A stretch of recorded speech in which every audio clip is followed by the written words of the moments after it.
Hi everyone! Dito muna tayo daan sa park. Ihatid ko ang aking anak papunta sa kanyang school bus. At ito ang aming routine tuwing umaga kasi first week of school. Hindi pa niya kabisado ang kanyang school bus stop kaya sinasamahan ko siya hanggang maging pamilya na sa kanya yung lugar. Ito lang yung pamilya sa kanya, itong place na to kasi malapit sa amin.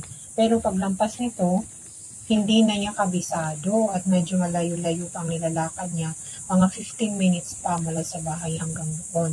At walang gaanong bata naghihintay doon sa school bus stop na yun kasi nga residential area siya at saka parang tagok na siya. Hindi kagaya sa ibang school bus stop na malapit sa kalsada, yung mismong highway. Ito iba, sa looban siya. By the way guys, please don't forget to like and subscribe and hit the notification bell so you will get updated every time I upload new videos. Thank you! Ito yung lake na madalas naming pasyalan at ito, madalas siya nagbabike dito pag gusto niyong lumabas at nagbabike siya, dyan napuntahan niya. Kasi walang gaanong tao at saka tahimik, pero safe naman ang lugar na yan, mga CCTV dyan, yung mga kapitbahay dyan, yung mga bahay. Kaya makikita kung anong ginagawa. Tsaka alaga nila itong park na to.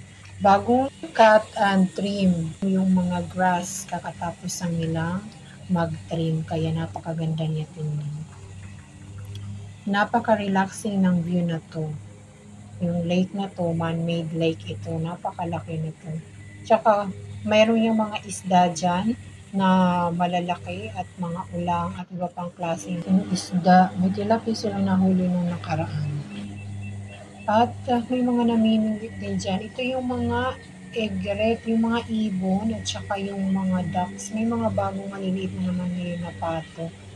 Yung dating malalaki na ito. Ito yung dating nakikita ko na ngayon malalaki na. Ayan na siya. Lumalapit din sila sa akin dati pag nakikita nila akong papunta dito sa parke.